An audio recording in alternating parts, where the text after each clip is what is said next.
Welcome back. The new Netflix documentary, Return to Space, gives an inside look at the historic SpaceX mission, which launched 2 astronauts on a commercial aircraft into orbit in May of 2020. Our Inside South Florida correspondent, Miriam Tapia, chats with Doug HURLEY, one of the astronauts aboard that flight, where he talks about working with Elon Musk. Plus, he gives a bold prediction as to whether or not human life will become multiplanetary in the next decade.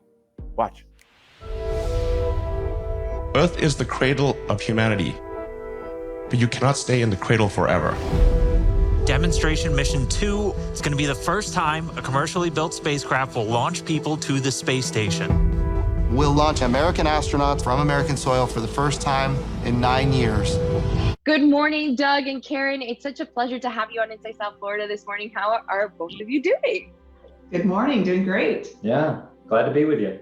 Yeah, it's such an honor to speak with both of you because this documentary literally left me speechless. It's so beautiful. I was a fan of, NASA growing up. I thought I knew everything. With the documentary, I don't, apparently. There's so much that takes behind the scenes to making all of this awesome stuff happen. Doug, I'm going to start with you. 21 years in service. Tell me, how was it working with Elon Musk throughout this awesome journey? Well, working, it's all about the people.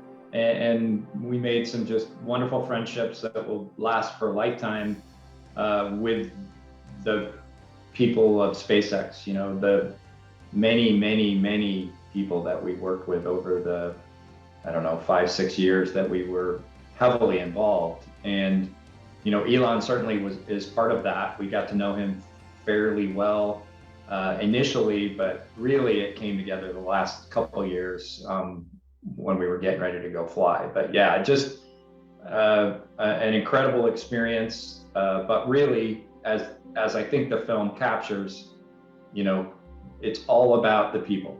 It really is.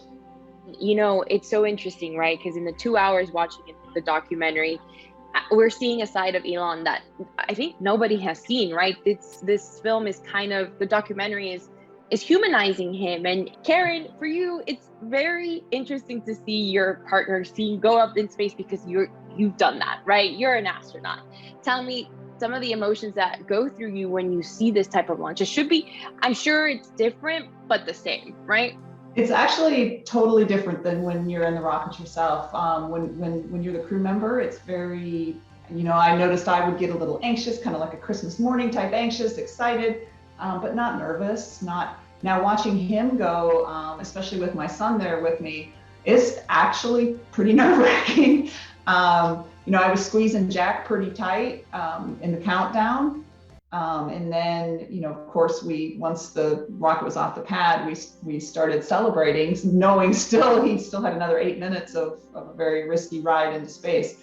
But it's definitely a lot harder watching than being the one in the capsule. The work requires a lot of dedication, a lot of focus, and always a lot of risk. There's a part of you that can't let go of that, hopefully irrational fear that something could go wrong. It feels like there's 10-year increments to this, right? It's back early in 2000, Elon and SpaceX worked on Falcon 9. Then the last shuttle launched in 2011, right? Then 9-10 years later, we're back here, SpaceX, we're back in space. Where do you think 10 years from now, NASA, SpaceX go from here? Yeah, great question. I think certainly we'll have a presence on the moon by then. And I think Elon's going to be part of that. SpaceX will be part of that. And hopefully starting to lay the groundwork for a mission to Mars, a human mission to Mars. And then I think the other part of it is this economy in low Earth orbit, suborbital flights, more people getting into space in 10 years. I was talking about this before. It's just, I'm amazed at how far we've come from the first private company commercial resupply flight to the International Space Station, and now 2 years after the first human flight on a commercial vehicle, where we are, just in 2 years. Yeah, and it's amazing. But for me, and I think for Karen, the more people that get to space, the better off we'll be as humanity, because we get a better appreciation of our planet. But also, personally, establishing a presence back on the moon is really important to me. I wish it was something that had happened prior to now, but it's going to happen. To be out there among the stars, I find that incredibly exciting. That makes me glad to be alive.